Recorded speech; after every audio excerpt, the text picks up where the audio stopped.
Acompanhe agora mais um tema doutrinário do Evangelho de Jesus.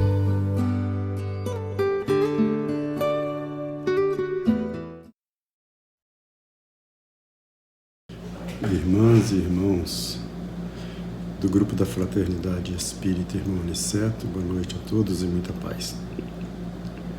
Hoje nós vamos tecer alguns comentários a respeito do capítulo 13º de O Evangelho segundo o Espiritismo. Não saiba a vossa mão esquerda. É o item 7. Convidar os pobres e os estropiados, dar sem esperar retribuição. O texto do Evangelho diz o seguinte: disse também àquele que o convidara: quando derdes um jantar ou uma ceia, não convideis nem os vossos amigos, nem os vossos irmãos, nem os vossos parentes, nem os vossos vizinhos que forem ricos, para que em seguida não vos convidem a seu turno e assim retribuam o que de vós receberam. Quando derdes um festim, convidai para ele os pobres, os estropiados, os coxos e os cegos, e sereis ditosos por não terem eles meios de vô-lo retribuir. Por isso será retribuído na ressurreição dos justos. Um dos que se achavam à mesa, ouvindo essas palavras, disse-lhe: feliz do que comer do pão do reino de Deus. Esta passagem está no Evangelho de Lucas, no capítulo 14, versos de 12 a 15.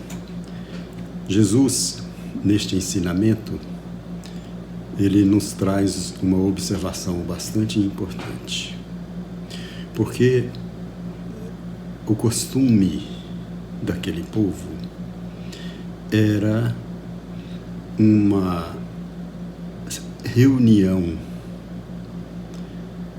no momento da refeição. Como eles não tinham bancos, eles sentavam todos no chão, colocavam os alimentos sobre o forro e ali todos comiam juntos. Este fato se reveste de um simbolismo muito importante, porque naquele momento todos aqueles que estão sentados à volta daquele alimento para fazer aquela refeição são elementos ou pessoas iguais. Então, a partir do momento em que todos se sentam, todos estão à mesma altura.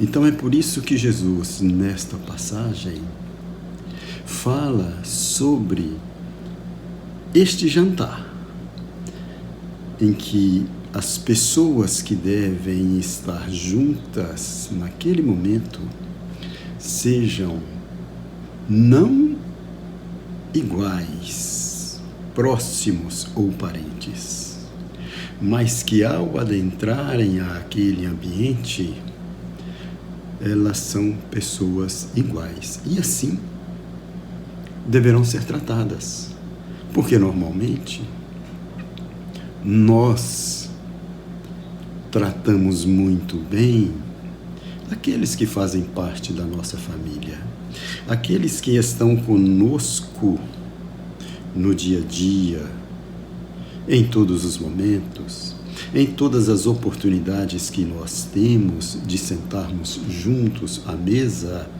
para partilharmos a refeição.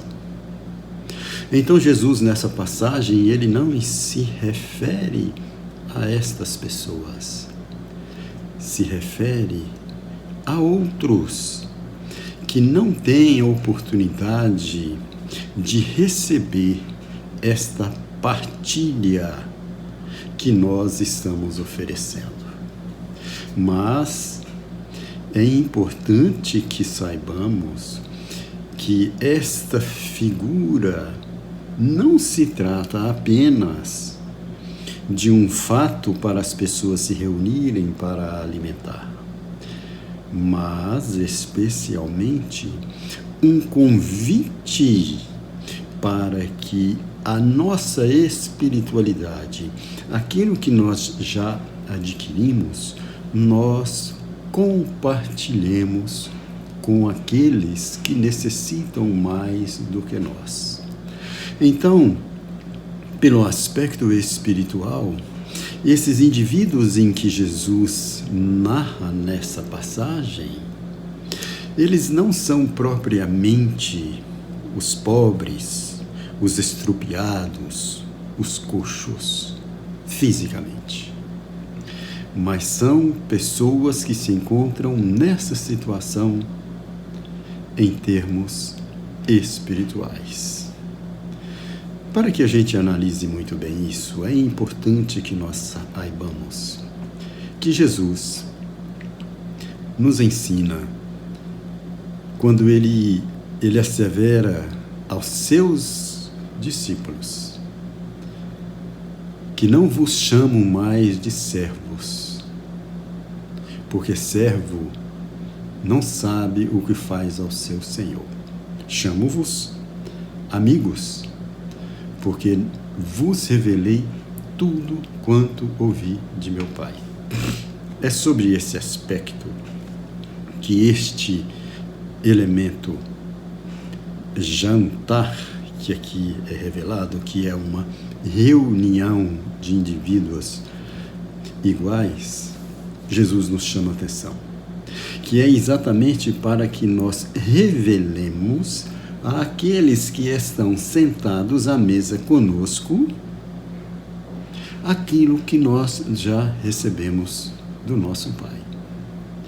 E isto, os Espíritos nos falam com uma clareza muito objetiva na questão 132 do Livro dos Espíritos, quando ele pergunta qual o objetivo da encarnação.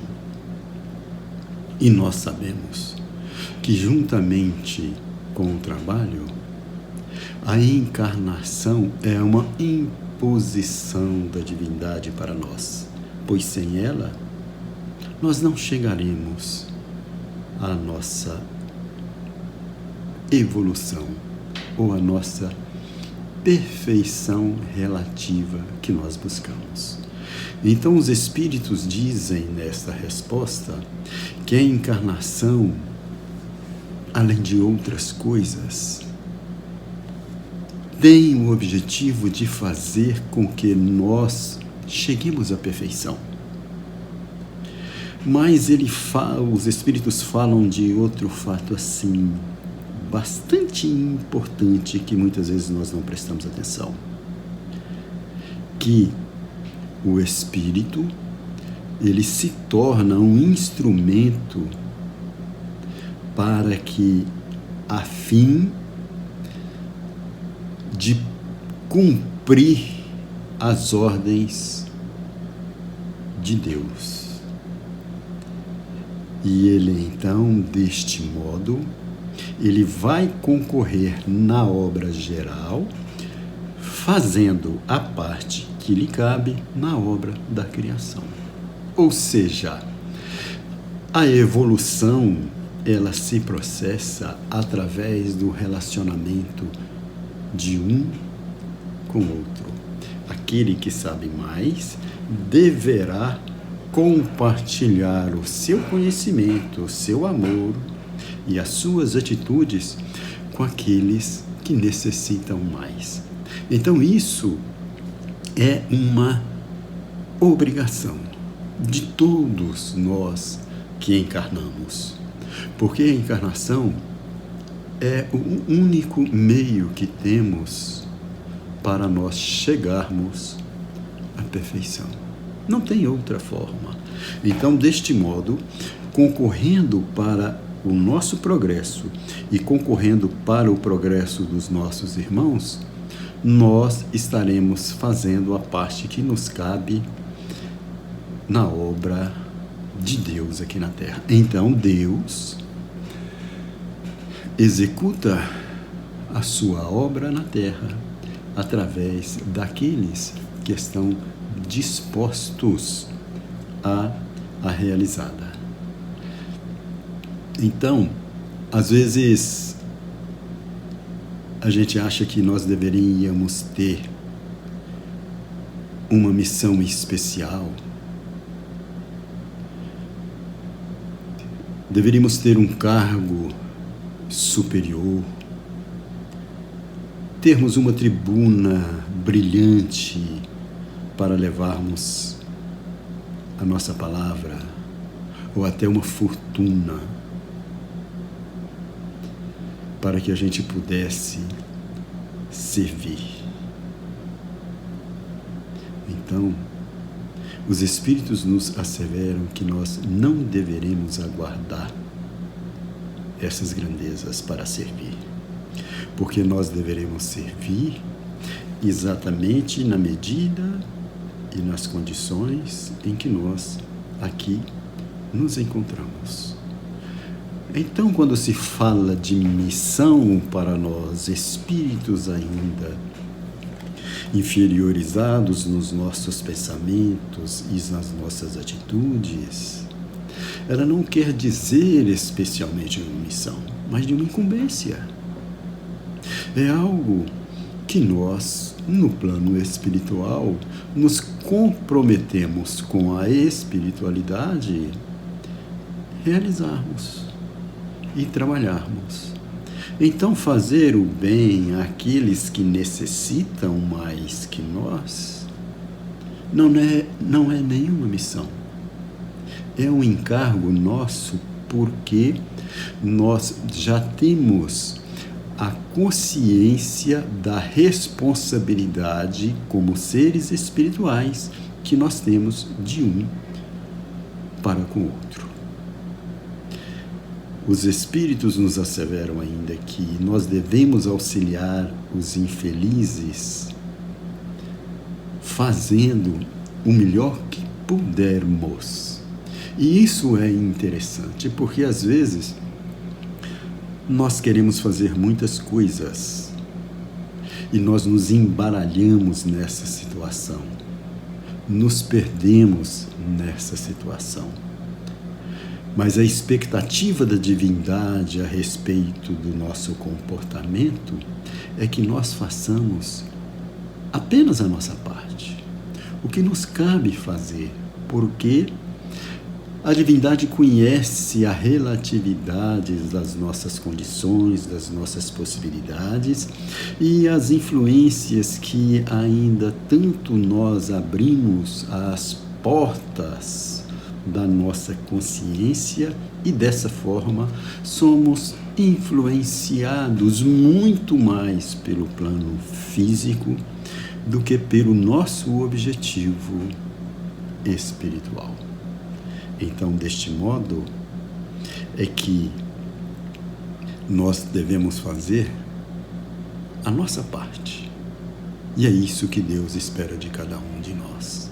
E Jesus, Ele nos recomenda: dai a todo aquele que Ele pede, mas dai sempre. Ou seja, mas todas as vezes que me pedir eu tenho que dar. Essa recomendação do Cristo, ela é bastante interessante, porque ele não traz aí esta obrigação de que todas as vezes que nos pedir, nós temos que dar. Não é isso. Ele nos chama a atenção para a justiça, porque para os judeus, para a lei de Deus, todo aquele que nos pede está diante de nós alguém com quem nós temos algum compromisso. E que, de alguma forma, aquilo que nos sobra, que é supérfluo para nós, que é algo ainda muito difícil de nós estabelecermos o que é supérfluo e o que é necessário, mas aquele que nos pede advém de uma injustiça. Ou seja, porque, em tese, ele busca a mesma coisa que nós buscamos. Então, quando Jesus nos recomenda dar a todo aquele que te pede, ele está aí, na realidade, enunciando uma recomendação de que aquele que está nos pedindo, ele se encontra em uma situação de desequilíbrio qualquer e que nós temos o compromisso de fazer com que este elemento volte ao equilíbrio. É isso que é a justiça. A justiça não é todos termos as mesmas coisas. Não é igualdade. A justiça é cada um ter aquela parte que lhe cabe.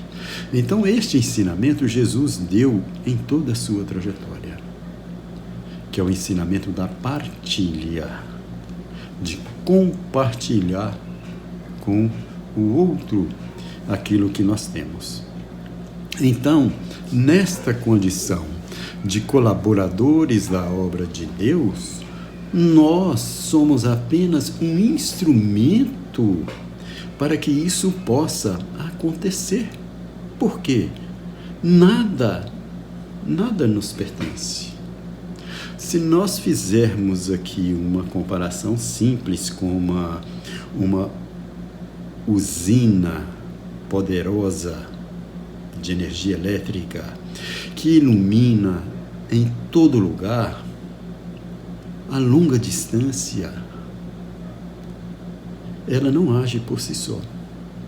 Ela gera uma energia, mas são necessários outros elementos para a condução dessa energia.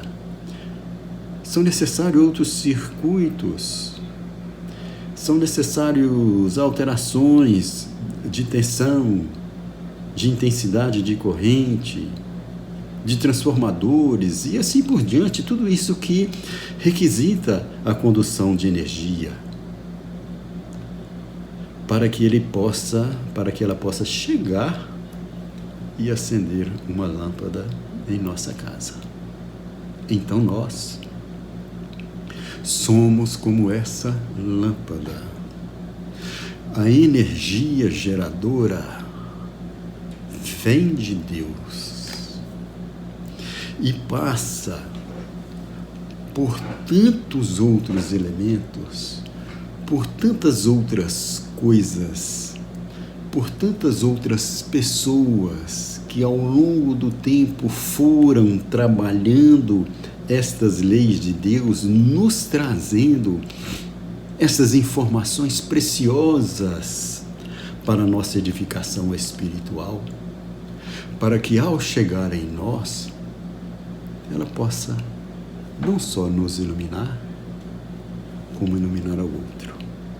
Porque a lâmpada, ela se auto-ilumina, porém, ela ilumina aqueles que estão ao seu derredor. Então, aquele que tem a energia, que tem mais, que tem maior conhecimento, é a ele que cabe partilhar. É a ele que cabe levar aos nossos irmãos coxos, estrupiados, doentes, isto que lhes falta. Isto que eles ainda estão carentes. Então é por isso que quando Jesus fala que convidai para o nosso jantar, para os nossos repastos, é para que eles possam participar da abundância que nós já temos, do conhecimento que nós já temos, do processo evolutivo que nós já conquistamos. É por isso que no Evangelho segundo o Espiritismo, na lição do homem inteligente na Terra, Os Espíritos falam sobre isso. Qual a missão do homem inteligente na Terra? Ou melhor, qual a missão daquele que já tem conhecimento na Terra? Qual a missão daquele que já adquiriu o suficiente para si aqui na Terra? A missão dessas pessoas é fazer com que as inteligências retardatárias possam também ter as mesmas oportunidades. A missão do homem inteligente na Terra é fazer com que estes nossos irmãos que ainda não conhecem a beleza de Deus, a beleza da vida espiritual, é levá-los a conhecer. Essa é a missão do homem inteligente na Terra. Então, é aquela tarefa de que,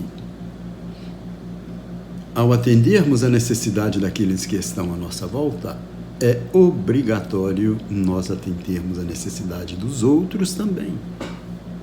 É como o amor. O amor, nós nos encontramos dentro de um mesmo lar para aprendermos a amar. Logicamente, temos compromissos recíprocos com os nossos familiares. Ok. Mas não existe melhor ambiente para que as pessoas se reconciliem do que num ambiente doméstico. Um adversário nascendo como um filho, ou um adversário sendo nossa mãe, nosso pai, é a bela oportunidade de, através do amor, nós nos reconciliarmos. Então, este aprendizado do amor dentro do lar é que vai nos possibilitar um aprendizado maior, para que a partir desta aquisição interior da aprendizagem de amar, nós vamos expandir este amor aos outros, até ao ponto em que Jesus nos recomenda de amar aquele que não nos ama, de amar os nossos adversários, ou mesmo amar aqueles que se dizem ser os nossos inimigos. Portanto, este convite, como nós falamos, ele não está tratando aqui de elementos da natureza, como diz aqui no texto. Os pobres, os estropiados e os coxos. Quem são os pobres que nós devemos convidar para estar conosco, para partilharmos do conhecimento que nós já adquirimos? São os pobres de espírito, os que não conhecem ainda a importância que tem a oportunidade encarnatória, a importância que tem nós estarmos aqui na Terra e que vivem a sua vida apartados dos ensinos do Cristo, acreditando que nós estamos aqui na Terra apenas para aproveitar as possíveis benesses materiais que ela nos proporciona, achando que, por eu ter a oportunidade de estudar, por eu ter a oportunidade de trabalhar, por eu ter a oportunidade de conquistar, isso tudo me pertence e que eu não vou deixar isso aqui um dia. É aquilo que nós falamos da usina lá atrás. Ou seja, isso que nós temos não é para nós, é para partilharmos. porque nós já aprendemos a adquirir. Então, a informação espiritual que nós já temos, o conhecimento espiritual que nós detemos até agora e que nos traz imensa felicidade, é necessário que ela seja convidada para que o outro venha até nós, que ela seja convidada a partilhar com o outro essa felicidade espiritual que nós já temos. Então, o pobre de espírito é aquele que ainda não tem conhecimento das coisas do espírito. Este pobre é aquele que ainda vaga pelo mundo achando que a vida é uma só.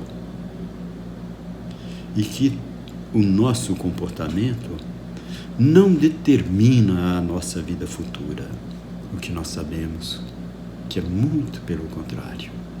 O que nós realizamos hoje vai estabelecer a nossa vida futura.